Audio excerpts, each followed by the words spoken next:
12व्या अध्याय दशकामधला.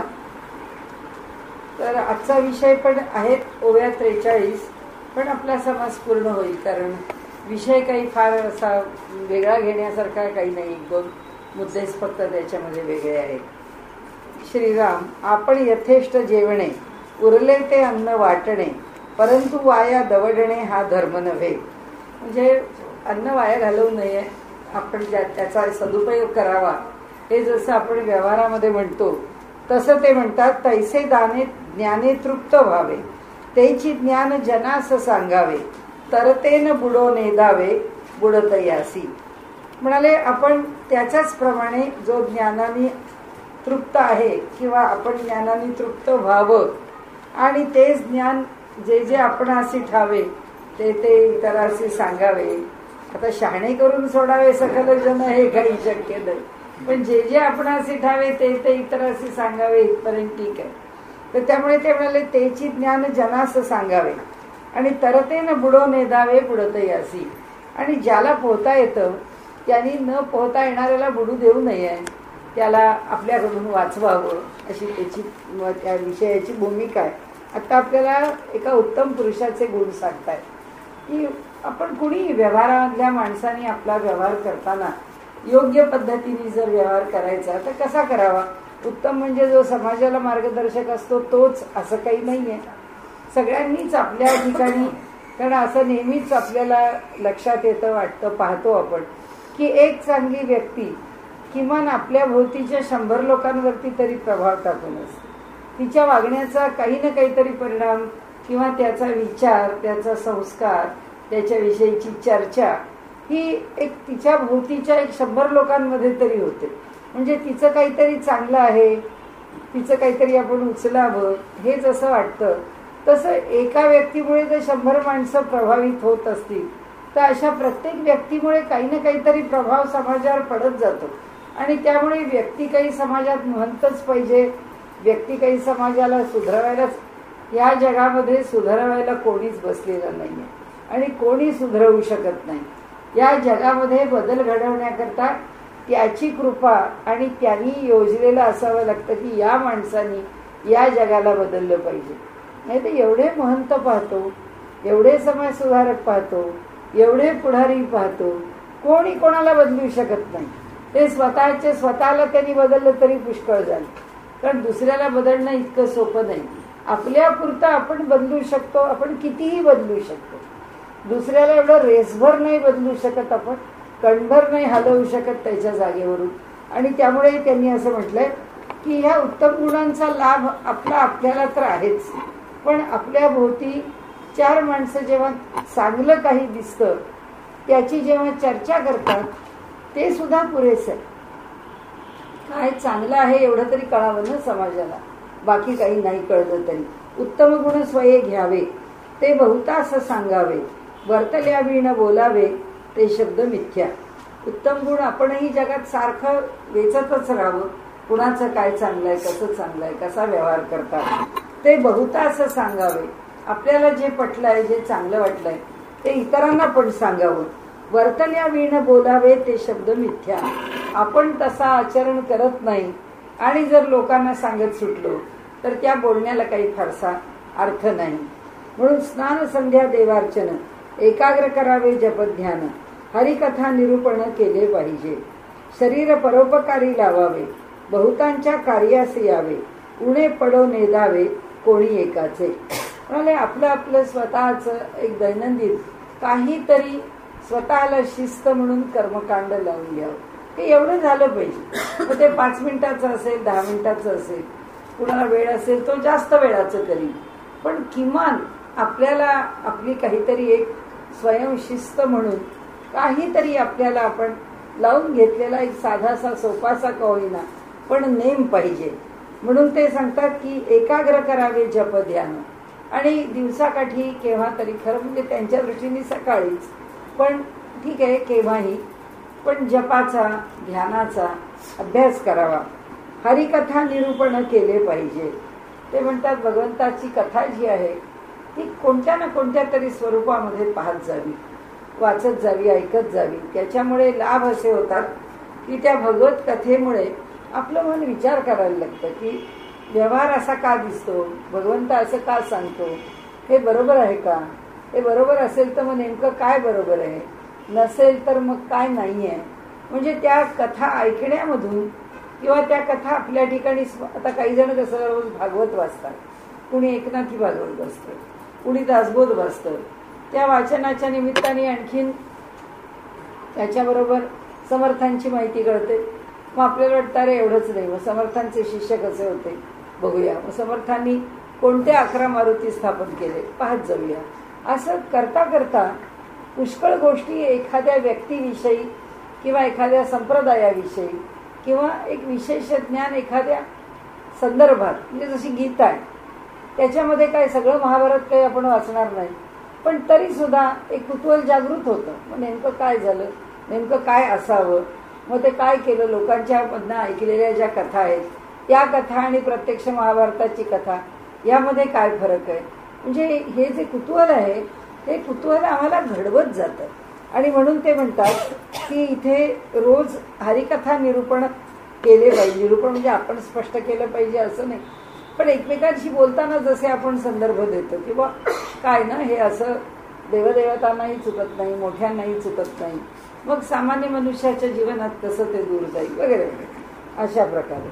म्हणून ते म्हणतात पुढे, शरीर परोपकारी लावावे, बहुतांच्या कार्यासे यावे, उणे पडो नेदावे कोणी एकाचे. आणि आपल्या शरीराने जमेल तितका परोपकार करावा, जितक्या लोकांना मदत करणं शक्य आहे तेवढ्यांना मदत करावी आपल्याकडनं, ज्या प्रकारची करणं शक्य आहे. उणे पडो नेदावे कोणी एकाकडे, कोणी एकाकडे किंवा कोणी एकाचे. कोणाचंही उण राहू नये. म्हणजे आपण त्या कार्यक्रमात आहोत किंवा आपण तिथे पोहोचलो आहोत, काहीतरी अडचण आलेली आहे किंवा अडचण येऊ शकेल किंवा अडचणच पाहिजे असं नाही, मदतीची अपेक्षा आहे. जी काही अपेक्षा आहे ती अपेक्षा आपण पुरी करावी असं त्यांचं म्हणणं आहे. आडले जाकसले जाणावे, समोरच्या माणसाचं नेमकं काय अडचणीचा भाग आहे, त्याची दुखरी नस काय आहे ती ओळखून घ्यावी, तो कशाने गांजला आहे हे लक्षात घ्यावं. यथानशक्ती कामासे यावे, त्याला शक्य असेल तेवढी आपण मदत करून द्यावी.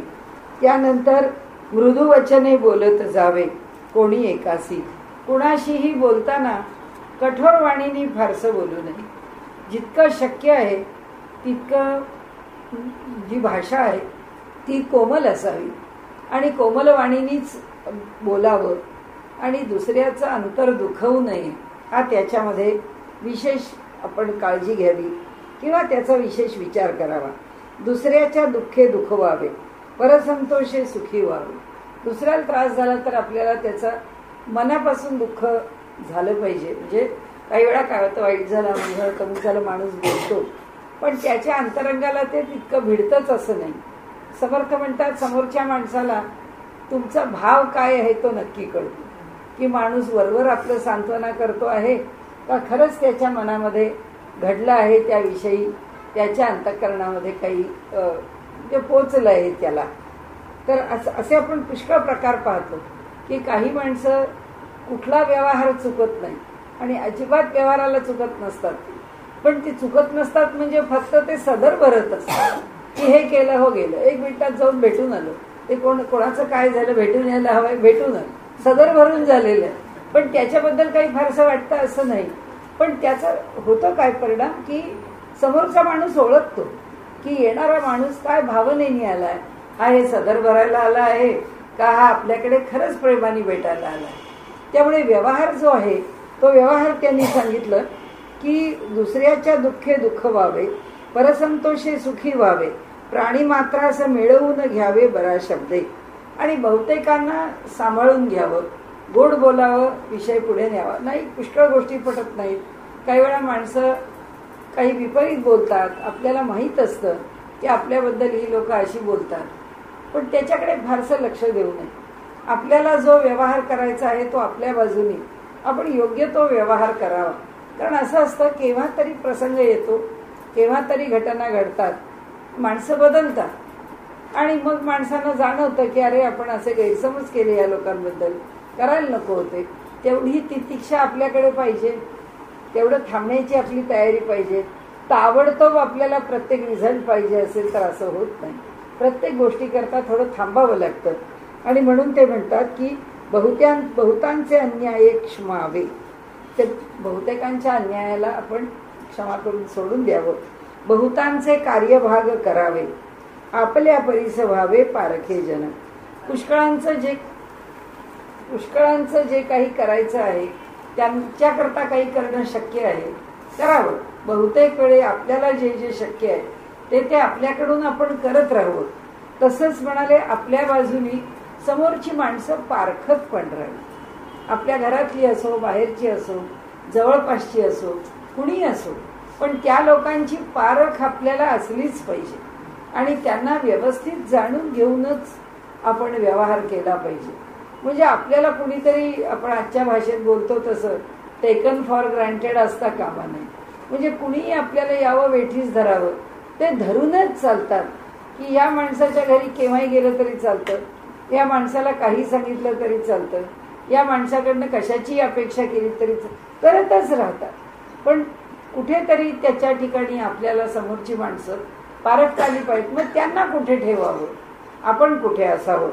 आणि म्हणून ते सांगतात दुसऱ्याचे अंतर जाणावे, तदनुसारची वर्तावे, लोकांचं परीक्षित जावे नाना प्रकारे. दुसऱ्याचं मन बरोबर जाणावं, त्या माणसाशी कसा, किती, कुठे, केवढा व्यवहार करायचा ते आपण ठरवून ठेवावं.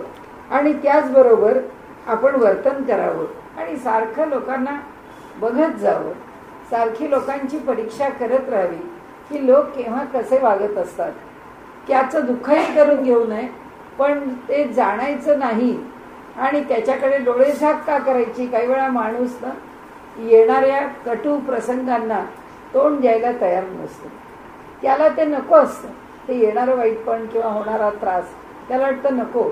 त्याच्यापेक्षा नाही हे असं झालं असतं, अशा एका कल्पना रंजनात रमायला त्याला आवड की तो त्याची काही मतं बनवून घेतो आणि त्या मतावरती राहून नाही म्हणजे मी असं म्हटलं असतं तर त्यांनी असं केलंच असतं, मी सांगितल्यावर त्यांनी डावललं नसतं असं माणूस म्हणतो. पण त्याला मनात माहीत असतं की आपलं कोणी ऐकणार नसतं. पण तो आपणच आपल्याला फसवत असतो. आपणच आपल्या ठिकाणी काही कल्पना करतो, नाही करायच्या. इथे समर्थ म्हणतात आपण नेहमीच जे सत्य आहे त्याला सामोरं जावं. जे काही समोर घडणार आहे, जसं घडणार आहे ते समजून घ्यावं आणि त्याच्याबरोबर ह्या मनुष्य आपल्याशी असाच व्यवहार करणार आहे हा लक्षात ठेवावा. आणि म्हणून ते सांगतात नेमकची बोलावे, तात्काळची प्रतिवचन द्यावे. नेमकं बोलावं, जास्त बोलू नये. जे त्यांनी विचारलं आहे तेवढंच बोलावं. अनाहूत सल्ला देऊ नये.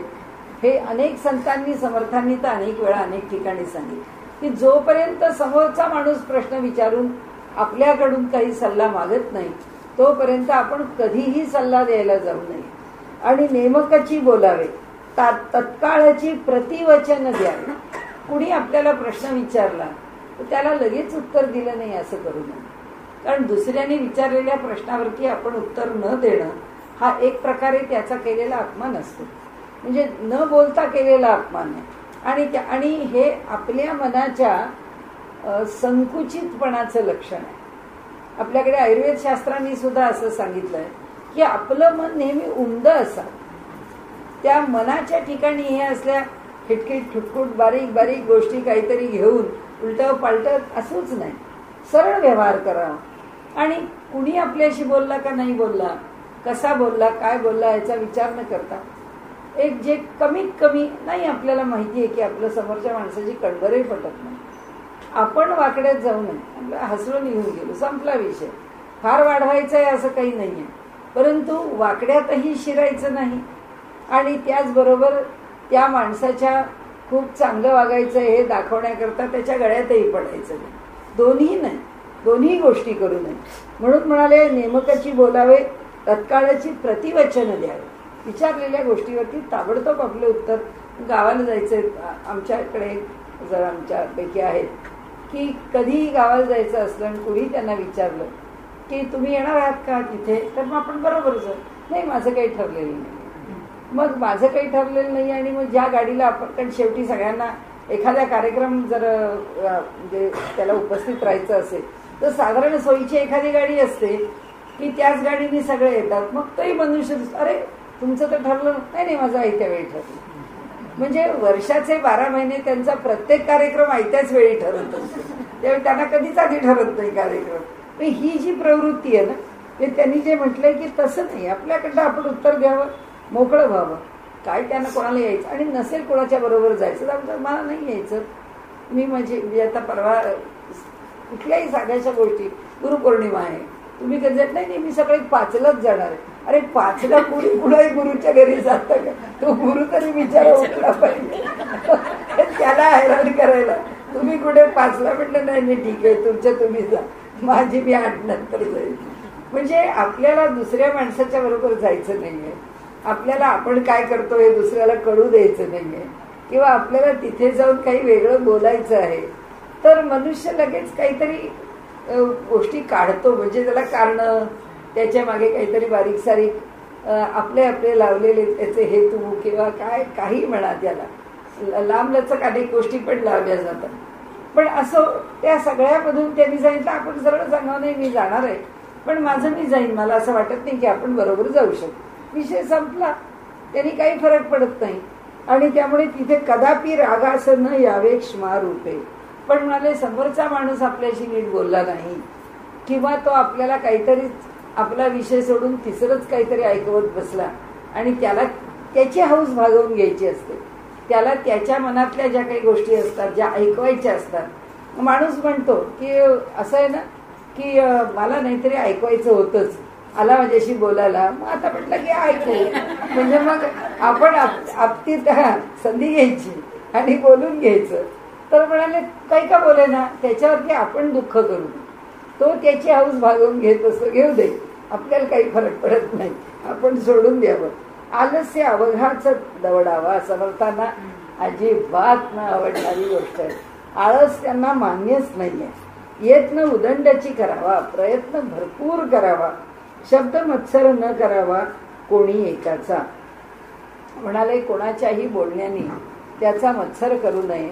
म्हणजे असं की एखादा माणूस आपल्याला न आवडणारी, आपल्याला लागणारी एखादी गोष्ट बोलला की ती माणसाच्या मनातून जन्मभर जात नाही. त्याच्या डोक्यामध्ये तो विषय कितीही वरवर गोड बोलला, काही झालं तरी तो मनात राहिलेला असतो. समर्थ म्हणतात या भानगडीत पडू नये. काय तो बोलला असेल त्याचा हिशोब त्याच्यापाशी, आपण त्याचे हिशोब मांडायला बसू नये. म्हणून त्यांनी एक शब्द बोलला म्हणून आयुष्यभर मत्सर हा शब्द एक त्याचं प्रतीक आहे. पण माणूस कधी उदासीन राहतो, माणूस कधी त्याचा बदला घेऊ म्हणतो, माणूस कधी त्याचं स्मरण ठेवून राग मनात धरतो, माणूस त्याच्या बाबतीत असमाधानी राहतो. अनेक गोष्टी, प्रतिक्रिया वेगळ्या वेगळ्या प्रकारांनी दिल्या जातात. पण ते म्हणतात अशा प्रतिक्रिया देऊच नाही. जे काही घडलं असेल ते घडू दे, सोडून द्यावं. उत्तम पदार्थ दुसरे असं द्यावा, शब्द निवडून बोलावा. जे दुसऱ्याला द्यायचंय ते पास ऑन करत जाऊ नये. म्हणजे आपलं काहीतरी आलंय ते कुठेतरी एकदा खपवून टाकायचंय, म्हणून कुणाला काहीतरी देऊन मोकळं होऊ नये. आणि त्यामुळे ते म्हणतात उत्तम पदार्थ दुसरे असं द्यावा, शब्द निवडून बोलावा. म्हणाले नेमकं योजक बोलावं. समोरच्या माणसाला आपल्या बोलण्यातनं काहीतरी वेडावाकडा अर्थ ध्वनित होईल अशा प्रकारे आपण बोलू नये. सावधपणे करीत जावा संसार आपला. आपला सगळा व्यवहार आहे तो शक्यतो सावधपणे. आता माणूस आहे, चुकणार नाही असं नाही, बोलताना चुकणार नाही असं नाही, वागताना चुकणार नाही होणार, यातलं काही ना काहीतरी होणार. पण सावध राहत गेलो तर 5 चुका व्हायच्या तर एकच चूक होईल. त्या पश्चाताप करायची वेळ आली तर एकाच चुकीची येईल, 5-5 चुकांची तरी निदान येणार नाही. त्यामुळे सांभाळत राहावं एवढी गोष्ट खरी. आणि सावधपणे करीत जावा संसार आपला. मरणाचे स्मरण असावे, हरिभक्तीस सादर व्हावे. नेहमीच आपल्याला त्याचं स्मरण असावं. का असावं? कितीतरी कारण आहेत त्याला. एक तर आयुष्यामधला हव्यास कमी होतो, दुसरं वागण्यातला व्यवहारातला जो काही कंगोरे आहेत किंवा जो काही कठोर भाग आहे किंवा जे काही लागट बोलणं आहे किंवा तोडून वागणं आहे, या अशा अनेक गोष्टी आहेत की मनुष्य या सगळ्या गोष्टींपासून दूर जातो. त्याला केव्हा तरी आपल्याला निघून जायचं आहे. कोण हे हिशोब मांडायला पुढे जाणार आहे? आणि म्हणजे आपण व्यवहार जे करतो त्या व्यवहारानंतर जर आपण आठवलं की बाबा एखाद्या व्यक्तीचा मृत्यू झाला, त्याच्या पश्चात आपण त्याच्याशी कसे वागलो, आपल्याकडनं काय चुकलं, आपल्याकडनं काय बरोबर झालं, तर जे चुकलं आहे ते जन्मभर आपल्या डोक्यातून कधी जात नाही की नाही हे बरोबर नाही झालं, हे आपण त्यावेळी अमक्या कारणाकरता अमक्या ठिकाणी जायला पाहिजे होतं, आपण नाही गेलो. ती गोष्ट आयुष्यात राहून जाते आणि राहिलेली गोष्ट पुन्हा आपल्याला म्हणजे त्याच्यात दुरुस्ती करायला संधी मिळतेच असं नाही आहे. आणि त्यामुळे नेहमीच एक स्मरण ठेवावं असं ते म्हणतात की वागण्यामध्ये बोलण्यामध्ये विषय फार टोकाला नेऊ नये. आपण जसं म्हणतो ना नेहमी की आपल्या हातात सुईदोरा घ्यावा, कात्री काही घेऊ नये. आपण आपले सुईदोरा घेऊन शिवत बसावे. कोणाचीही काही झालं तरी त्या वाकड्यात जाऊन आपलं कापड कापायला बसू नये. कारण कापणं सोपं आहे, जोडणंच अवघड आहे. त्यामुळे जोडायला जमणं त्याला कालावधी फार लागतो. म्हणून तोडायलाच जाऊ नये. म्हणजे ते तुटलं नाही, कसं तुटणार नाही हे अधिक बघावं. आणि म्हणून ते म्हणतात त्याच्याकरता माणसाला मी काही अमरपट्टा घेऊन आलेलो नाहीये, मी काही शाश्वत आलेलो नाहीये. त्यामुळे ठीक आहे, माणसं अशी वागतात, होतं. असं काय कोण कोणाचं बरोबर घेऊन जाणार आहे? 4 दिवसाचा संबंध आहे.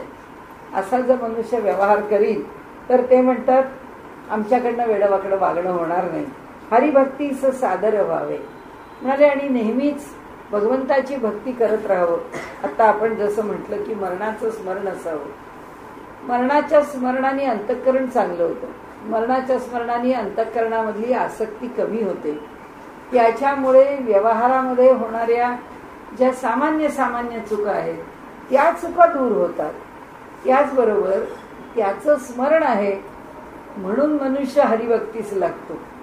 नाहीतर नुसती भगवंताची भक्ती करायची आहे तर होईल असं नाही. पण देवा ते मरण आहे ते चांगलं दे बाबा. विना दैन्यन जीवनम अनायासेन मरणम, की सहज मनुष्याला त्याचं जीवन सहज संपावं. तर तूच सांभाळणार आहेस, मग तुझं स्मरण आहे. कारण सगळ्यात भयप्रद गोष्ट कोणती असेल जीवनाची तर ते मरणच आहे. मरणानंतर काय होतं याच्या भयापेक्षा ते कसं येणार ह्याचं भय अधिक आहे. कारण त्या देहाशी निगडीत आहे आणि देहाशी आम्ही घट्ट बांधलेले आहोत. त्यामुळे त्या देहाला होणारे जे क्लेश आहेत त्या क्लेशाचं मनुष्याला भय वाटतं. म्हणून ते सांगतात मरणाचे स्मरण असावे, हरिभक्तीस सादर व्हावे, मरोन कीर्तीस उरवावे येणे प्रकारे. ते म्हणतात आपल्याला जो मी उपदेश केला आहे या उपदेशाप्रमाणे जर आपण व्यवहार करत राहिलो तर मृत्यूनंतर सुद्धा घरातली लोक, बाहेरची लोक म्हणतील बाबा माणूस चांगला होता, की बाबा वाईट वागत नव्हता, त्यांनी आपलं आपलं आयुष्य चांगलं व्यतीत केलं, नेमकेपणे वर्तो लागला. आता विषय बदलला त्यांनी. आता ते म्हणतात की आम्ही आमच्या जीवनामध्ये जर नेमकेपणाने वागत राहिलो, योग्य ते वर्तन करत राहिलो, तो बहुतांश कळू आला तर अनेकांच्या लक्षात येतं की अरे नाही, तुम्ही बघा खूप संस्था असतात, अनेक संस्थांवर अनेक लोक काम करत असतात, पण एखाद्या माणसाला सगळीकडे सगळे लोक बोलवत असतात.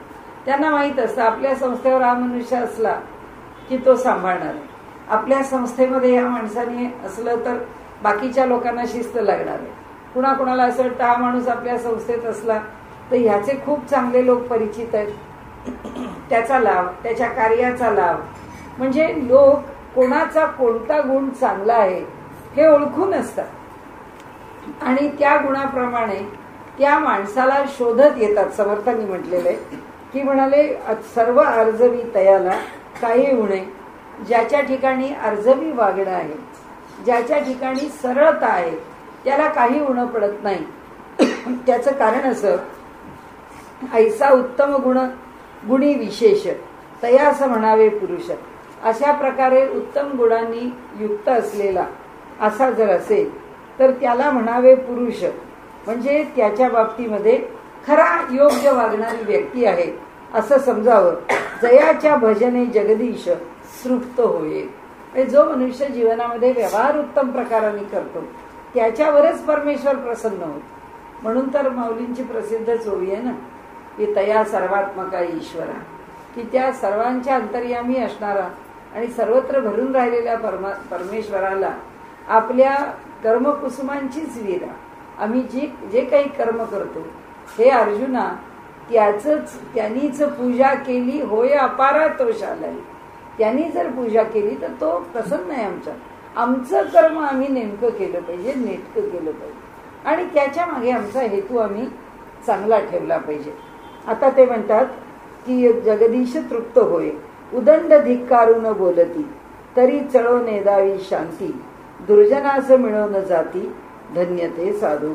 उदंड धिक्कारून बोलती. पुष्कळ लोक असे असतात की जे माणसाला त्रासदायक बोलतात, धिक्कार करून अपमानित करून बोलतात, तरी चळो नेदावी शांती, पण आपली शांतता आपण ढळू देऊ नये. दुर्जनास मिळवून जाती धन्य ते साधू. म्हणजे त्या दुर्जन लोकांच्या ठिकाणी सुद्धा त्या साधू पुरुषांचा व्यवहार असा असतो की ते दुर्जन एक काळ असा येतो की आपली दुर्जनता टाकून साधूंना जाऊन मिळतात, किंवा साधू असे असतात की दुर्जन कसाही वागला तरी सुद्धा त्या दुर्जनाचा संग ते सोडत, कारण त्यांचा अधिकार आहे. आम्ही सत्संगतीत का राहावं?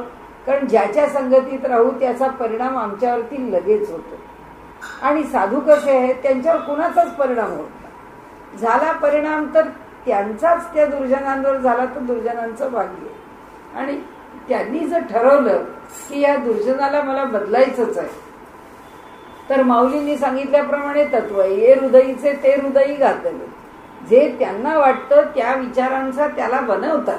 त्यांची इच्छा आहे ते पालटतात, त्यांची इच्छा नाही आहे तर यालाच वाटलं, हाच त्या यांनी प्रवृत्त झाला आणि हा त्या साधू पुरुषांची अधिक प्रामाणिकपणे राहू व्यवहार करू लागला. आपोआप बदलत जाईल त्या प्रभावाने. त्यामुळे कसा बदलेल सांगता येत नाही. साधू पुरुषाला बाधा येत नाही, दुर्जनच बदलण्याची शक्यता अधिक आहे. तो सज्जन होऊ शकेल. आपल्यासारख्या सामान्य मनुष्याला दुर्जनाची अधिक संगती बिघडवण्याला कारणीभूत होते. कारण का? तर आपलं मन तितकं पक्क नसतं. त्याच्याशी दृढपणाने जर धरून कुठल्याही एका सूत्राशी जर आम्ही राहिलो तर आम्ही नाही बदलणार, आमच्यात नाही फरक पडणार. पण तसे आम्ही जर नसलो तर आम्ही ताबडतोब वाहवले जातो आणि त्याच्या मागे लागतो. आणि म्हणून ते म्हणतात की उत्तम गुणी शृंगारला ज्ञान वैराग्य शोभला तोची एक जाणावा भला भूमंडळी.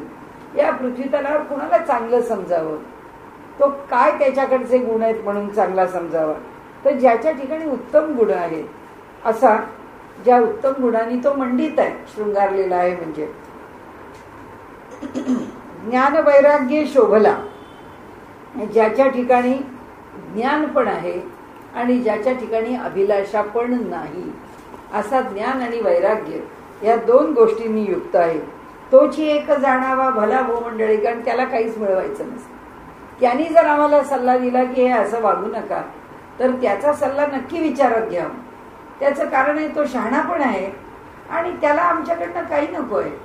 मी तुम्हाला सल्ला देतो, मी तुमच्याशी गोड बोलतो, मी तुमच्याकडे येतो, हे सगळं देण्या घेण्याचं काम आहे. या जगामध्ये सगळा व्यवहार लौकिकात देण्या घेण्याचा. आपण काहीतरी द्यावं, दुसऱ्यांनी आपल्याला काहीतरी द्यावं. लोक तो दिल्या घेतल्याचा समर्थ म्हणतात की लोकांच्या मधला व्यवहार आणि करावाच लागतो आपल्याला आणि होतोच. म्हणजे सामान्य मनुष्याचा व्यवहार असाच असतो की त्याच्यामध्ये देवाण आहे, घेवाण आहे. त्यात काय फार दुःख आहे आपल्याला असं नाही. आपल्याला आनंद आहे, देण्यात पण आनंद आहे, घेण्यात पण आनंद आहे. त्याचं कारण असं आहे की प्रपंचाला आपण विटलेलो नाही, प्रपंचापासून आपण दूर गेलेलो नाही. आपण कधीतरी उद्वेगतो, कधीतरी दगदगतो, काय बाबा नको हे जंजाळ. म्हणजे मनुष्याने माणसं जोडली नाहीत तरी तो उद्वेगतो की काय आपल्यावरती वेळ आली तर आपल्याशी बोलायला, आपल्या घरी यायला एक माणूस नाही, की त्याला वाटतं जोडली असती तर बरं झालं असतं. जो खूप गोतावळा जमवतो तो म्हणतो शेवटी असं वाटतं की इतकी माणसं आपण जमा केली तर एक दिवस तरी आपल्याला स्वास्थ्य मिळू दे. कारण आपल्याला मोकळीकच नाही, आपण माणसं गोळा करतच राहतो. म्हणजे प्रत्येकाच्या ठिकाणीच जो व्यवहार आहे ना, त्या व्यवहारात अमुक एक असं पाहिजे आणि अमुक एक असं नको, असा व्यवहार नाही करता येत. प्रत्येक व्यक्तिगणिक बदलतो. कारण एखादी व्यक्ती असते तिला असं सोशलायझेशन नाही आवडत. ती व्यक्ती 4 लोकांच्यात मिसळून वागणं हा तिचा पिंड नसतो. ही एकटी एकटी आपल्यात रम मानत. तर एखाद्या मनुष्याला त्याला लोकांच्या शिवाय करमतच नाही. तो लोकांच्या मध्येच राहू शकतो. मग त्यांनी त्याचा गुणधर्म सोडावा, यांनी याचा सोडावा नाही. प्रत्येकाने आपल्या आयुष्यातली गरज जाणावी, प्रत्येकाने आपल्या आयुष्यातलं आपली आवड जाणावी आणि त्याप्रमाणे आपला व्यवहार ठेवावा. की काय ठेवावा व्यवहार? आपल्याला बिना माणसांचं जमतं का? कधीतरी माणसं काय आहे, केव्हा तरी आपल्याला जो माणूस पाहिजे आहे, अशी जर अजून आपली या जगाशी जोडणी आहे, तर आपल्याला माणूस पाहिजे आहे म्हणून नाही वागत. ते जे पाहिजे आहे त्याच्याकरता काही ना काहीतरी आपल्याकडून पाहिजे ना, काहीतरी पॉझिटिव्ह योगदान पाहिजे. आपण काहीतरी सकारात्मक व्यवहार केलाच पाहिजे. मी काही व्यवहार करणार नाही, लोकांनी फक्त माझ्याशी चांगलं वागावं असं नाही होऊ शकत. जगामध्ये हा व्यवहार देवाणघेवाणीचा आहे आणि तो तसाच असणार. आणि त्यामुळे आपली प्रवृत्ती, आपली प्रकृती ओळखून व्यवहार करावा. आपल्याला काय, कसं, किती आवडतं ते बघून करावा. पण ते आपल्याला सांगतात इथे की तोची एक जाणावा भला भूमंडळी. या पृथ्वी तलावरती ज्याला योग्य व्यवहार जमला आणि ज्याला योग्य प्रकाराने माणसांना जोडणं जमलं, ते म्हणाले तो भला मनुष्य आहे, तो योग्य मनुष्य आहे असं समजावं. स्वये आपण कष्टावे, बहुतांचे शोषित जावे. म्हणाले आपण स्वतः कष्टाला तयार राहावं. कष्टाशिवाय या जगात काहीही होऊ शकत नाही. कोणतीच गोष्ट होऊ शकत नाही. आपल्या स्वतःला, आपल्या स्वतःची उन्नती करून घ्यायची आहे तरी पण कष्टच आहे. आपल्या स्वतःला दुसऱ्याकरता काही करायचं आहे तरी पण कष्टच आहे. आपल्याला ज्ञान मिळवायचं तरी कष्ट आहे. प्रपंच चालवायचा तरी कष्ट आहे. समाज जीवनात रमायचं तरी कष्ट आहे. राजकारण करायचं तरी कष्ट आहे. काहीही करायला जा, कष्टाशिवाय कोणतीच गोष्ट होत नाही. आणि नुसती कष्टाशिवाय होत नाही, कष्टामधून कौशल्य निर्माण केल्याशिवाय होत नाही. नाहीतर नुसते आम्ही आपले भाराभर कष्ट करत बसलो, त्याला ना नियोजन आहे, त्याला ना म्हणजे कुशलता आहे, त्याला ना काही ढंग आहे, त्याला ना काही दृष्टी आहे, नाही उपयोग होत त्याचा. ते सगळं आपल्याही सुखाचं होत नाही, ते दुसऱ्याच्याही सुखाचं होत नाही. म्हणून ते म्हणतात बहुतांचे शोषित जावे. सोसावंच लागतं. आपल्याला जर माणसं जोडायची आहेत, आपल्याला जर माणसं टिकवायची आहेत, तर आपल्याला अनेक प्रकारांनी सोसावं लागतं. अमक्याचा हा स्वभाव पटत नाही, पटत नाही, पटतो हा प्रश्नच येत नाही, त्याची चर्चाच नाही. समोरचा माणूस त्याच्या गुणदोषात सकटच स्वीकारतो. हा आपला मित्र आहे ना, हा आपल्या जवळचा आहे ना, आपला नातेवाईक आहे ना, याच्या बरोबर आपल्याला राहायचं आहे ना. काय जे आपण त्याविषयी मान्य केलं आहे त्याच्या गुणदोषात सकट मान्य. मग दोषाची तक्रार नाही. माहिती आहे आपल्याला ते दोष तेवढे दूर सोडावेत, आपण आपल्या चांगल्या बाजूने घेऊन पुढे त्याची चर्चा कशाला, त्याचं आपण स्मरण सुद्धा ठेवू नये. जितकं आपल्याला ते टाळता येईल, जितकं आपल्याला ते सोडता येईल, तितकं आपलं जीवन सुखाचं आहे आणि आपले संबंध अधिक सुखाचे आहेत. माणसं बदलतात, माणसं वाईट वागतात तरी सुद्धा बदलतात, पण त्या बदलाला आपल्याला सामोरं जायचं याचा सुद्धा काही विचार करू नये. जसा आहे तसा, जसा वागेल तसा त्याच्या सहित त्या माणसाचं भलं करत राहावं. आणि म्हणून ते सांगतात बहुतांचे शोषित जावे, झिजो न कीर्तीस उरवावे नाना प्रकारे. आपण वेगवेगळ्या प्रकारांनी त्याकरता कष्ट घ्यावेत आणि आपण चांगल्या नावानी शिल्लक राहावं. कीर्ती पाहो जाता सुख नाही, सुख पाहता कीर्ती नाही, विचारे वीण कोठेची नाही समाधान. जर आम्हाला 4 लोकांच्या मध्ये आपण म्हणतो ना की अहो जो मनुष्य सज्जन आहे त्या माणसाला जर कुणी नावं ठेवली किंवा त्याच्यावर जर आरोप केला तर त्याला ते मरणापेक्षा सुद्धा अधिक दुःखदायी. आणि म्हणून माणूस आपल्या नावाला जपतो, माणूस आपल्या वागण्याला जपतो, माणूस आपल्या व्यवहाराला जपतो. का जपतो? कारण त्याला कुणाचा वाईट बोल यावा असं त्याला वाटत नाही, कुणी आपल्याला नावं ठेवावी असं त्याला वाटत नाही. त्याला वाटतं व्यवहार चांगला व्हावा, लोकांनी आपल्याला चांगलं म्हणावं. आणि म्हणून कीर्ती पाहो जाता सुख नाही. आम्हाला सुख पाहिजे आहे, आम्हाला जसं पाहिजे तसं आम्ही वागू, असं आम्ही वागू शकतो, काही बिघडत नाही. पण त्यांनी आम्हाला माणसं जोडली आहेत आणि त्या माणसांच्या ठिकाणी आमच्याविषयी काही आदरभाव आहे असं होऊ नाही शकत. कारण माणसं म्हणतात नाही, हा मनुष्य फक्त त्याच्या गरजेपुरता आपल्याशी व्यवहार करणार आहे. गरज संपली की त्याचा व्यवहार संपला, म्हणजे आम्ही ओळखलाय तो माणूस कसा आहे. मग समोरचा माणूस तो भला असला तर तो भला वागतो, पण ह्याचा अर्थ आपण भले असतो असं नाही. आणि नेहमी एक गोष्ट आपल्यापुरती आपण लक्षात ठेवली तर आपल्याला कधी त्रास होत नाही की समोरचा माणूस जेव्हा आपल्याशी चांगला वागतो आहे तेव्हा आपण चुकून सुद्धा आपल्याकडे गैरसमज करून घेऊ नये की आपण खूप चांगले आहोत म्हणून तो चांगला नाही. तो चांगला आहे म्हणून आपल्याशी चांगला वागतो. तर तुम्ही दुसऱ्याकरता काही चांगलं करू शकता, कितीही चांगलं करू शकता. तुम्ही न चांगलं करता सुद्धा समोरचा माणूस चांगला वागू शकतो. तुम्ही कितीही चांगलं वागून सुद्धा समोरचा माणूस वाईट वागू शकतो. म्हणजे जेव्हा समोरचा माणूस आपल्याशी चांगला वागतोय तेव्हा तो चांगला आहे. आपण चांगले आहोत म्हणून तो चांगला नाहीये, तो चांगला आहे म्हणून तो वागतोय चांगला. आणि त्यामुळे त्याचं क्रेडिट आपल्याकडे घ्यायचं कारण नाही, त्याचं श्रेय आपण आपल्याला द्यायचं कारण नाही की आपण फार चांगले वागतो म्हणून लोक आपल्याशी नाही, लोक चांगले आहेत म्हणून लोक आपल्याशी चांगले वागतात. हा एकदा व्यवहार आपण ठेवला डोक्यामध्ये पक्का की मग आपल्याला त्याचा त्रास होत नाही आणि आपल्या वागण्यामध्ये सुद्धा आपण बदलत नाही. बदल कसा होतो आपल्या वागण्यामध्ये की आपल्याला जेव्हा कळायला लागतं की नाही, या माणसांशी मी इतकं केलेलं आहे, ती माणसं माझ्याकरता करणारच आहे. हा इथे थांबत नाही. त्याच्या पुढे काय होतं कुटुंबामध्ये की एखाद्या बहिणीने सगळ्या घराकरता त्याग केला, एखाद्या भावानी सगळ्या घराकरता त्याग केला की मग त्यांनी केलेला त्याग स्मरून घरातली जी माणसं आहेत ती त्या माणसाचा शब्द कधी पडू देत नाही. त्यांच्या मनात असतं की नाही बा यांनी केलंय आमच्याकरता, आणि त्यामुळे कधीच त्यांचा शब्द नाही खाली पडता कामा. आता जेव्हा हे सगळं लक्षात येतं की अरे आपण यांच्याकरता केलंय आणि हे आपल्याकरता सांभाळतायत आणि आपला शब्द खाली पडू देत नाही, मग एक टप्पा ओलांडला जातो किंवा एक पायरी पुढे जातो माणूस आणि मग तो त्याचा हक्क बनतो. आणि मग त्याला असं वाटायला लागतं प्रत्येक वेळी की हो मी केलंय एवढं सगळ्यांचं, त्यामुळे सगळ्यांनी माझं केलंच पाहिजे. असं काही नाही, मला करावंसं वाटलं म्हणून कोण सांगायला आलं होतं तेव्हा की कुटुंबाकरता तुम्ही करा. मग पुढे हे ऐकावं लागतं. जेव्हा 10 वेळा माणूस ऐकवतो की मी तुमच्याकरता एवढं केलं, मी तुमच्याकरता एवढं झिजले, मी तुमच्याकरता एवढा त्याग केला, मग तेव्हा ते म्हणतात की तुम्ही नसता केला तर चाललं असतं, आम्ही आलो होतो का सांगायला. तुम्ही आमचं जीवन घडवलं याच्याबद्दल आमच्या मनामध्ये संदेह नाही, पण तुम्ही जेव्हा 50 वेळा सांगता आहात की तुम्ही केलं तर मग कुणीतरी केलं असतं आमचं, नाही तर नसतं केलं. पण हे सगळं आता ऐकणं पुढे, हे किती दिवस आम्ही ऐकायचं.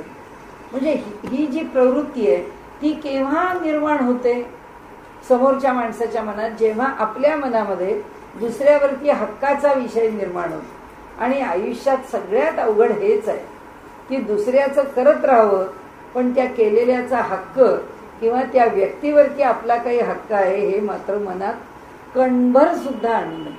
तर आपला हक्क आहे म्हटलं की संपलं, आपल्याला काही पाहिजे आहे म्हटलं की संपलं. कारण का तर आपल्या अपेक्षा निर्माण होतात आणि अपेक्षा कधीच पूर्ण होत नाही, कधीच होत नाही. कारण अपेक्षा आज छोटी असते, उद्या मोठी होते, परवा त्याहून माणूस आहे, समोरचा जसा माणूस आहे तसे आपणही माणूसच आहोत. वृत्ती बदलत जायला वेळ लागत नाही.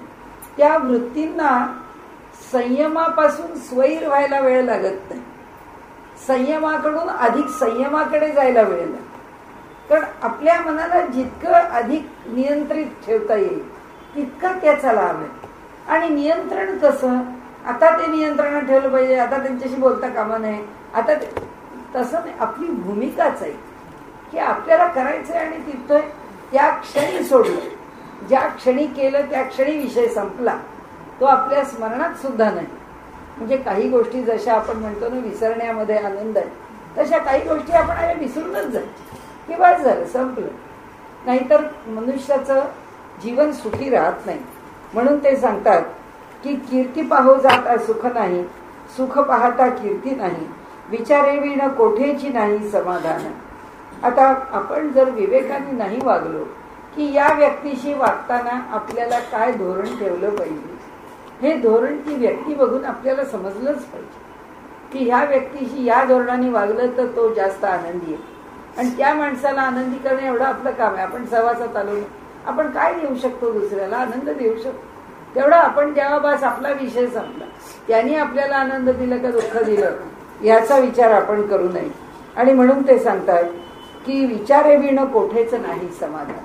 आम्ही जर विचार नाही करू गेलो तर आम्हालाच आमच्या जीवनात समाधान मिळणार नाही. आम्हीच आमच्या जीवनात अडचणीत येऊ. परांतरास न लावावा ढका. दुसऱ्याच्या अंतःकरणाला एवढासा सुद्धा धक्का पोचू नये, एवढंस सुद्धा आमचं बोलणं इकडच्या इकडे जाऊ नये. कदापि पडो नेदावा चुका. आपल्या हातून शक्यतो कधी चूक घडू देऊ नये. क्षमाशील तयाच्या तुका हानी नाही. आणि जो क्षमाशील आहे त्याला त्याचा महिमा, तुका म्हणजे त्याला मोजणे, तुकणे म्हणजे त्याला कशाशी मोजायचं आहे. जो खरा अंतःकरणापासून क्षमाशील आहे त्याला कशाच्याच बरोबर कोणत्याच तराजूच्या तागड्यामध्ये टाकून किंवा अमक्या बरोबर अमुक असं काही त्याला मोजायची गरज नाही. तो मोजलाच जात नाही, कारण क्षमाशीलता हा एवढा मोठा गुण आहे की त्या गुणानंतर बाकीचे जे काही गुण आहेत जे चांगले आहेत त्याचं काही आपल्याला मूल्यमापन किंवा मोजमाप करण्याची आवश्यकताही राहत नाही, होतही नाही. कारण एक क्षमा हाच एक मोठा गुण आहे. आपले अथवा परावे कार्य अवघेच करावे, प्रसंगी कामास चुकवावे हे विहित नव्हे. काम आपलं असो की दुसऱ्याचं असो, आपण ते चोखच केलं पाहिजे. त्याच्यात टाळाटाळ चुकवी कधीच घडू देऊ नये. बरे बोलता सुख वाटते हे तो प्रत्यक्ष कळते. समोरचा माणूस जर गोड बोलला आपल्याशी तर आपल्याला खूप बरं वाटतं. हे जर आपल्याला कळतंय तर आत्मवत परावे ते मानित जावे. मग आपल्यासारखा समोरचा आहे त्यालाही आपण गोड बोललो तर बरंच वाटणार आहे. हे का नाही आम्ही लक्षात ठेवत असं ते आम्हाला म्हणतात. कठीण शब्द वाईट वाटत आहे. पुन्हा दुसऱ्या बाजूनी सांगितलं की कुणी कठोर बोलला तर आपल्याला वाईट वाटतं. हे तो प्रत्यय असे येते, हे आमच्या अनुभवाला येतं की वाईट बोललं की आमच्या मनाला वाईट वाटतं. तरी मग वाईट बोलावे ते काय निमित्ते. मग आम्ही का वाईट बोलावं? जर वाईट बोलल्याचं वाईट वाटतं तर आपणास चिमोटा घेतला त्याने कासावीस झाला, आपणावरून दुसऱ्याला राखत जावे. आपल्याला काय बरं वाटतं त्याप्रमाणेच दुसऱ्याच्याही बरं वाटण्याचा विचार करावा. जे दुसऱ्यास दुःखी करी ते अपवित्र वैखरी. मोठा अवघड शब्द वापरलाय समर्थांनी. ते म्हणाले ज्या बोलण्याने दुसऱ्याला दुःख होईल किंवा नाराजी येईल, असमाधान होईल, ती वाणी अपवित्र आहे असं समजावं म्हणा. त्या वाणीला पावित्र्य नाही. आपण असं घात करी कोणी एके प्रसंगी.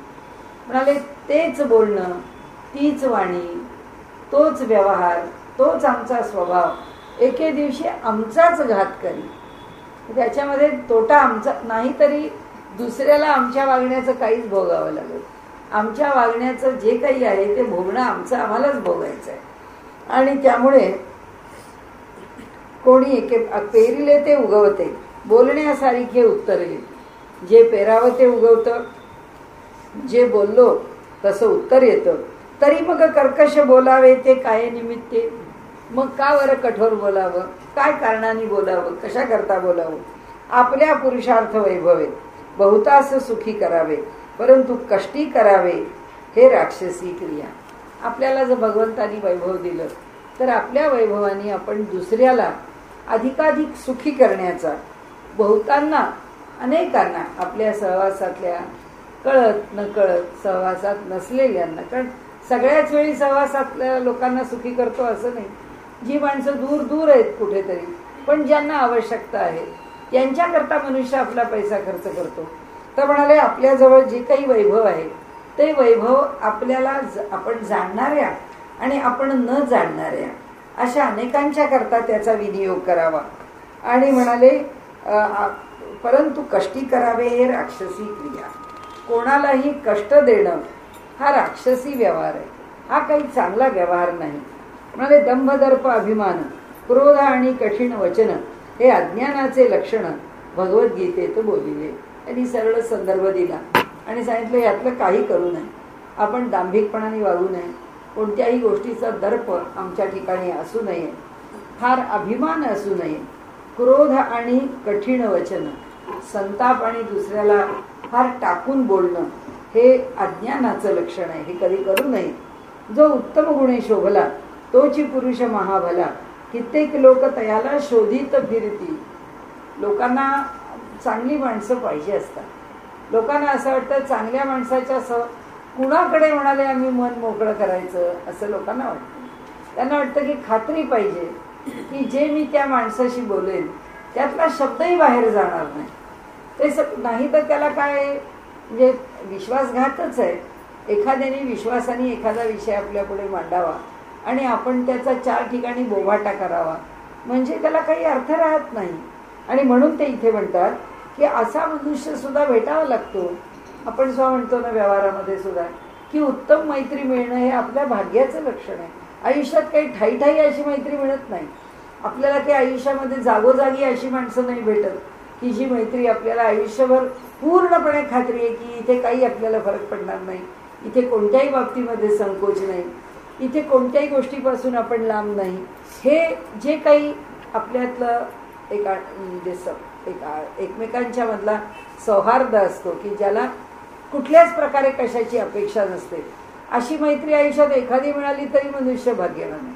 आणि अशा मैत्री जर पुष्कळ मिळाली तर त्याच्यासारखा भाग्यवान तोच, त्याची खरी श्रीमंतीच आहे. आणि म्हणून ते म्हणतात की त्याला शोधित की क्रियेविण शब्दज्ञान तेची स्वानाचे वमन. आता स्वान म्हटले श्वानाला, क्रियेविण शब्दज्ञान काहीही न करता फक्त पोकळ बडबड करणे हे म्हणजे म्हणाले त्या श्वानाचं वमन. भले तेथे अवलोकन कदापि न करीती. म्हणाले कुणी त्या कुत्र्यानी त्या वमन करावं खाल्लेल्याचं ते कुणी त्याला पाहायला जरी नाही गेले तरी सुद्धा त्याचा जसा काही लाभ नाही आणि ते केवळ किळस मारणार. तसं जो नुसता बडबड करतो आणि स्वतः काही करत नाही त्याच्या बाबतीमध्ये म्हणाले असं समजावं की ते त्याच्या इतकं किळसवणं आहे. मनापासून भक्ती करणे उत्तम गुण अगत्य धरणे तया महापुरुषा करणे धुंडीत येते. मनापासून भक्ती करणे, श्रद्धेने विश्वासाने व्यवहार करत राहणे, प्रामाणिकपणाने व्यवहार करत राहणे. म्हणाले उत्तम गुण अगत्य धरणे, शक्यतो चांगलं वागण्याचा प्रयास करावा. त्याच्यापेक्षा आपण व्यवहारात जास्त बनू शकत नाही. तया महापुरुषा कारणे धुंडीत येईल. असा जो कोणी असेल तर लोकांना असं वाटतं की नाही याच्या सहवासात आपण राहावं, आपण यांचा संपर्क ठेवावा. ऐसा जो महानुभाव तेने करावा समुदाव. ज्याला अशा प्रकारची श्रेष्ठता, कारण हा उत्तम गुणांनी युक्त असलेला पुरुष हा सामान्य नाही आहे. समर्थांच्या समोर तो महंत आहे. तो महंत त्यांच्या समोर आहे की जो आपल्या जीवनामध्ये सर्व प्रकारचा त्याग करून आणि कशाचीही अपेक्षा न ठेवता समाजाकरता कार्य करण्याकरता तो उद्युक्त झालेला आहे. आणि म्हणून ते म्हणतात की असा जो महानुभाव आहे त्यांनी समुदाय करावा, म्हणजे त्यांनी शिष्य संप्रदाय वाढवावा. शिष्य आणि संप्रदाय निर्माण करणं इतकं सोपं नाही आहे. उद्धव स्वामी जेव्हा त्या सारंगपूरच्या भागामध्ये म्हणजे मराठवाडा आणि आंध्रच्या सरहद्दीवरती बॉर्डरवरती तिथे जेव्हा राहिले होते तेव्हा समर्थांनी पाठवून दिलं होतं की उद्धवा तिकडे जा, परिस्थिती कठीण आहे. तिथून परत येताना उद्धव गोसावी 700 लोकांचा समुदाय घेऊन आले. ती इतके उत्तम रामदासी तयार केले आणि त्यांनी आणले. याच्याकरता खूप मोठा त्याग, खूप मोठं कार्य, खूप परिश्रम आहेत. आणि म्हणून ते सांगतात की भक्तियोगे देवाधिदेव आपुला करावा. त्या महंतांनी भक्तीशिवाय अन्य कशाच्या भानगडीत पडू नये. वैराग्यशील आहे तो, सगळ्या जीवनात त्या बाकी सगळ्या ऐषणा त्यांनी टाकून दिलेल्या आहेत. तर त्या महंतांनी एक भक्तिभाव धरून भगवंताला आपला करावा. आपण अवचिते मरून जावे मग भोजन कोणी करावे. म्हणाले आपण हा अवचित म्हणजे केव्हा तरी जाणारच आहे. म्हणाले हा गेला आणि ह्याच्या समोर लोकांना त्यांनी सांगितलं की अमुक करा, अमुक करा, अमुक करा. आणि जर त्यांच्यावर ते ठसवलं नाही, जर त्यांना तयार नाही केलं. म्हणजे कसं असतं की माणसांनी लोकांना काहीतरी सांगत फिरत राहणं फार सोपं आहे, पण एका विशिष्ट पद्धतीने माणसं तयार करणं अवघड आहे. आणि तयार करण्याकरता भगवंतानीच पाठवावं लागेल. तयार करायला कोणी दुसरी माणसं नसतात. म्हणून मी सारखं म्हणते ना की एवढे महंत आहेत, कोणी कोणाला तयार केलं नाही, तयार केलं. संत सत्पुरुषांनी 2 असो 4 असो 10 असो 5 असो आपले शिष्य तयार केले. कुठे कुठे लांब राहिलेले शिष्य सुद्धा त्या संतांची परंपरा 500-500 वर्ष जपतात. 300-300 वर्ष त्यांच्या घरात त्यांचा इतिहास आहे. काय आपल्या आपल्या घरात आहेत ते. संतांचं स्थान वेगळ्या ठिकाणी आहे, पण ते आपलं कार्य नेटाने करतायत हे घडवणं आहे. म्हणून ते सांगतात तो महंत हा घडवणारा असला पाहिजे. आणि त्यांनी आपण असं जर नाही झालं आणि पुष्कळ चांगला मनुष्य आहे, त्यांनी जर जनसमुदाय सांभाळला नाही तर ते म्हणतात असा एक एक निघून गेला तर त्याच्या मागे चांगली परंपरा कोण चालवेल. परंपरा चाललीच पाहिजे, हे सगळं पुढे गेलंच पाहिजे.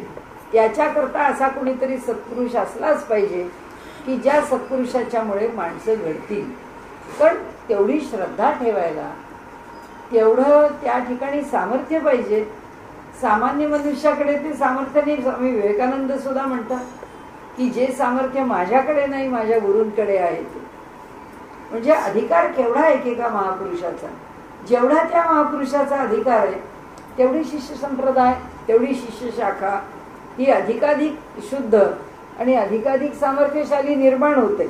म्हणून ते सांगतात इथे की त्यांनी आपल्याला आपल्या ठिकाणी या कारणे भजनास लावावे बहुत लोक.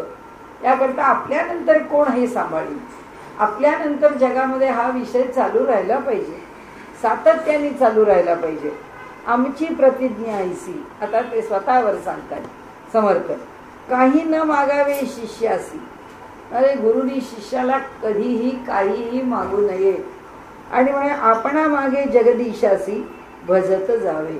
शिष्याला सांगावं की बाबा रे, तुला जर काही माझ्याविषयी प्रेम असेल आणि तू जर माझ्या संप्रदायात आला असलास तर माझ्या मागे सुद्धा भगवंताची अशीच भक्ती कर.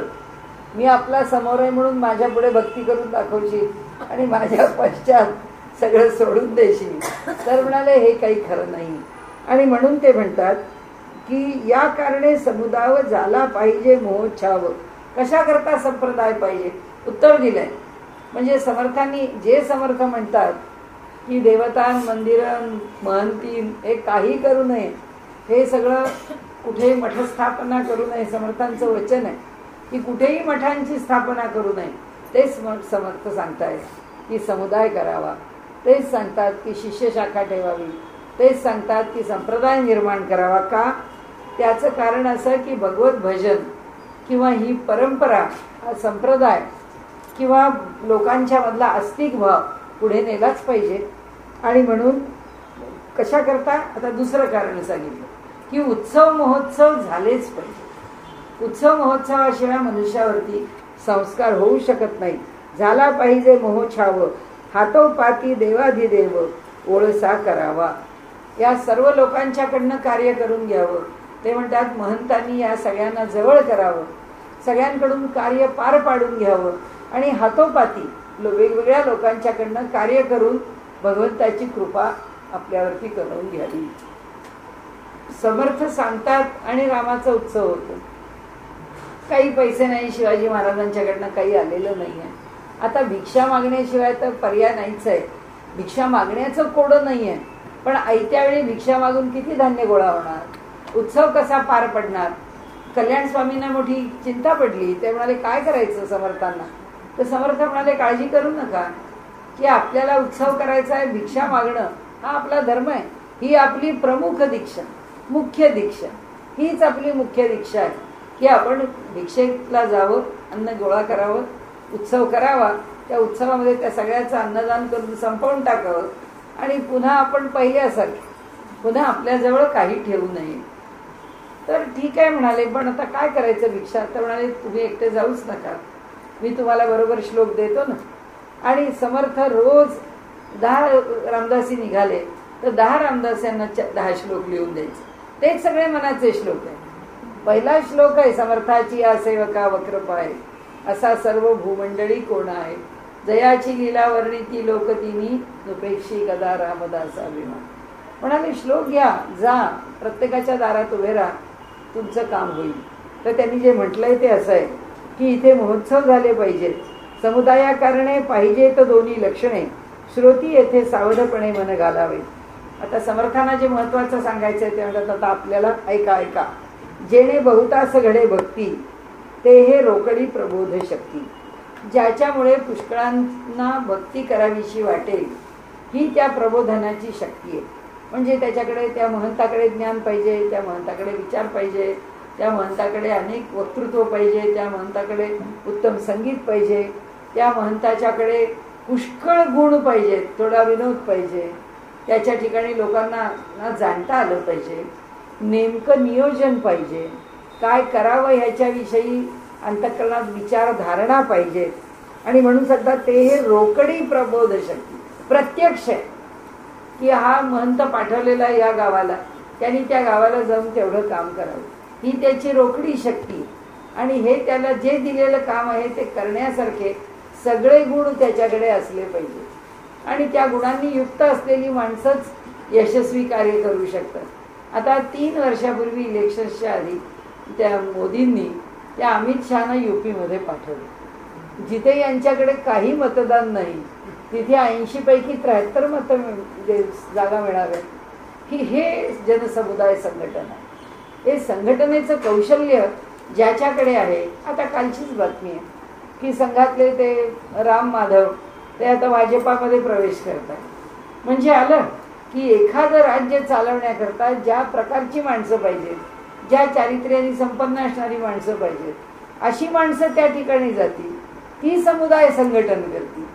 ही अपेक्षा आहे की त्यांचं म्हणणं असं की ही रोकडी प्रबोध शक्ती आहे, बहुतांचे मनोगत हाती घेतले पाहिजे. आज आता रेल्वे बजेट आलेलं आहे, मुंबईचे लोक नाराज आहेत, अमके नाराज आहेत. आता या काँग्रेसवाल्यांनी तर जाऊन बिचाऱ्या त्या रेल्वे मंत्र्याची पाठीच पायाखाली तोडली. म्हणजे काही संस्कारहीनता जी आहे आणि ज्या प्रकाराने तो निषेध व्यक्त केलाय त्यांच्या घरापाशी जाऊन. आता आलं ना की अनेकांचं मनोगत काय आहे, फक्त काय नाही एवढं सांगितलं. आता मुंबईला 864 डबे वाढवून दिले. आता लोकलचे म्हणजे जर 10 डब्याची गाडी आहे, 10 डब्याची गाडी म्हटलं तर इथे किती 86 गाड्या दिल्यासारखं आहे मुंबईला. म्हणजे 860 म्हणजे 86 गाड्या झाल्या, 64 डबे. म्हणजे आपण असं म्हणू की का नाही दिल्या मग गाड्या, कारण असं आहे की एवढ्या सगळ्यांना चालवायला रूळ पाहिजेत ना, इतक्या पाठोपाठ गाड्या गेल्या तर. म्हणजे गाडीला डबे दिले आम्ही तुम्हाला, हे नाही तुम्ही विचारात घेणार. मुंबई अहमदाबाद काय त्यांची जी त्यांना बुलेट ट्रेन करायची आहे, काय की हायस्पीड करायची आहे, काय ज्या आहेत त्या योजना, मुंबईपासून अनेक ठिकाणी जाणाऱ्या गाड्या दिल्या आहेत त्या ते कोणीच विचारात घेत नाही. म्हणजे मुंबईचा माणूस नाराज झाला. हे आता इथे जे आहे तर इथे त्यांनी जे म्हटलंय ना, बहुतांचे मनोगत हाती घेतले पाहिजे, की प्रामाणिकपणाने बहुतांचा फायदा होईल हे बघूनच व्यवहार केला पाहिजे. पण काहीही केलं तरी बहुत लोक समाधानी होतील असं कधीच होत नाही. बहुत कशाला थोडे सुद्धा होत नाही. काहीही करा, समाधान ही गोष्ट काही परत फिरून मिळत नाही. मागा बोलिले उत्तम गुण, तयास मानिती प्रमाण, प्रबोध शक्तीचे लक्षण पुढे चालले. आता ते म्हणाले ज्याला प्रबोधन करायचंय त्याचं सामर्थ्य कशाने वाढतं. आतापर्यंत जे उत्तम पुरुषाची लक्षणं सांगितली आहेत, ती लक्षणं जितकी आत्मसात करत जाऊ तितकं व्यक्तिमत्व पुढे वाढत जातं, म्हणजे जास्त समर्थ बनत जातं. प्रबोध शक्तीचे लक्षण पुढे चालेल. बोलण्यासारखे चालणे हा समर्थांचा सगळ्यात आवडता विषय. ते म्हणतात जे बोलाल ते करा आधी. त्या म्हणजे बोलघेवडे पण त्यांना मान्यच नाहीये. म्हणून स्वये करून बोलणे, आपण आधी करा आणि मग बोला. तयाची वचने प्रमाणे मानिती जन, याच्याच बोलण्यावर लोक विश्वास ठेवतात, अन्यथा नाही. जे जे जनास मानेना ते ते जनही मानेना, आपण एकला जन नाना सृष्टीमध्ये. जे जे जनास मानेना, जे जे काही लोकांना पटत नाही त्या किंवा जे मानत नाही म्हणजे मानेना म्हणजे त्यांना ते झेपत नाही, त्यांना ते जमणार नाही. ज्याप्रमाणे महागाईचं परवाचं आपण बघितलं की सगळे भाव वाढवायला निघाले होते. जे डिझेल, पेट्रोल, सिलेंडर या प्रत्येक गोष्टींचे जसे भाव वाढणार म्हटल्याबरोबर जनसामान्य त्याच्यामध्ये नाराज झाला आणि त्यांनी ज्या प्रकाराने आपला निषेध प्रकट केला मागे घ्यावं लागलं. काही ना तुम्हाला 2 पावलं मागे आलंच पाहिजे. ते म्हणतात जे जे जनास मानेना, जे जे सामान्य मनुष्याला झेपत नाही ते ते जनही मानिना. ते काही माणूस ऐकत नाही. तो म्हणतो आम्ही भले तुम्हाला निवडून दिलं, आत्ता निवडणुका घेतल्या तर आम्ही कोणी कमळाला मत देणार नाही, कारण का तर तुम्ही महागाई वाढवून ठेवली. कारण माणसाची मेमरी मासेसची शॉर्ट असते. मनुष्य तेवढा काळपुरता विचार करतो, पुन्हा विसरून जातो. त्याला हे कळत नाही की एका क्षणामध्ये काही सगळा बदल घडत नाही, एका क्षणात काही ट्रान्सफर सीन होत नाही. पण समर्थांनी ते सूत्र सांगून ठेवलंय, आपण एकला जन नाना सृष्टीमध्ये. पण जर का लोकांचा कल प्रत्येक वेळी विचारात घेतला नाही तर मात्र आपण एकटे पडू. जे आज काँग्रेसचं झालंय की पडले ना एकटे, कारण तुम्ही कुणालाच मानलं नाही. फक्त पैसा, अरेरावी, सत्ता झालं, त्याच्यामुळे तुम्ही बाजूला गेलात, नाही तर काय कारण आहे. म्हणून सांगाती असावे, मानत मानत शिकवावे. म्हणून लोकांच्या बरोबर असावं, लोकांना सांगत सांगत, त्यांचं ऐकत ऐकत, त्यांना पटेल तसं त्यांना हळूहळू शिकवावं. हळूहळू सेवटा न्यावे विवेकाने. विवेक त्या नेत्यांनी ठेवायचा आहे. म्हणून लोकमान्यांचं वाक्य लाख मोलाचं आहे. ते म्हणाले नेत्यांनी 1 पाऊल पुढे चालावं, समाज तेवढा मागे आलाय का पाहावं, मग पुढचं पाऊल पुढे टाकावं. समाजाला बरोबर ज्याला घेऊन जायचं आहे तो जर चालला भरा मी अगदी फास्ट वॉक करणार आहे, तर तुमचं फास्ट वॉकिंग काही कामाला येणार नाहीये. तुमचा हा जो सगळा भरा जाण्याचा विषय आहे तो लोकांना झेपणार नाहीये. म्हणजे तो झेपवून घ्यायला सुद्धा, जसं मोदी सरकारमध्ये लोकांनी पहिल्यांदा टीका केली की मोदी तरतरीतपणाने त्यांचे 2-4 मंत्री तरतरीतपणाने कामं करतायत, बाकीच्या मंत्र्यांना झोप आवरत नाही, कारण एवढ्याला काम करायची सवय नाही. उठायचं, जागायचं, मेहनत करायची, अभ्यास करायचा, त्यांची म्हणाले डोकी शिणायला लागली आहेत. त्यामुळे सगळ्या लोकांना हळूहळू, नाहीतरी त्यांनी गुजरातमध्ये हेच मॉडेल राबवलं. 4 ते 5 माणसांच्या हातामध्ये सत्ता घेऊन बाकीच्यांना काम, सगळे लोक त्या कपॅसिटीनी, त्या कुवतीनी, त्या कार्यक्षमतेनी कामं करूच शकत नाही. त्यामुळे समर्थ म्हणतात त्याप्रमाणे हळूहळू शेवटा न्यावे विवेकाने. परंतु ही विवेकाचे कामे विवेक करील नेमे, इतर ते बापुडे भ्रमे भांडोच लागले. म्हणाले ही जी विवेकाने करण्याची कामं आहेत ती विवेकी पुरुषच करू शकतील. बाकीच्यांमध्ये तंटे बखेड्याशिवाय दुसरं काही होणार नाही. बहुतांची भांडता एकला. म्हणाले असा पुष्कळांशी जो भांडत राहिला तो एकटाच पडतो. सैन्या वाचून पुरवला. म्हणाले सेनापतीला जर युद्ध करायचं असेल तर सैन्याला बरोबर घेऊन गेलं पाहिजे. हा आपला एकटाच काहीतरी आरडाओरडा करायला लागला तर म्हणाले हा एकटा काय लढाई करणार आहे त्याच्यामध्ये.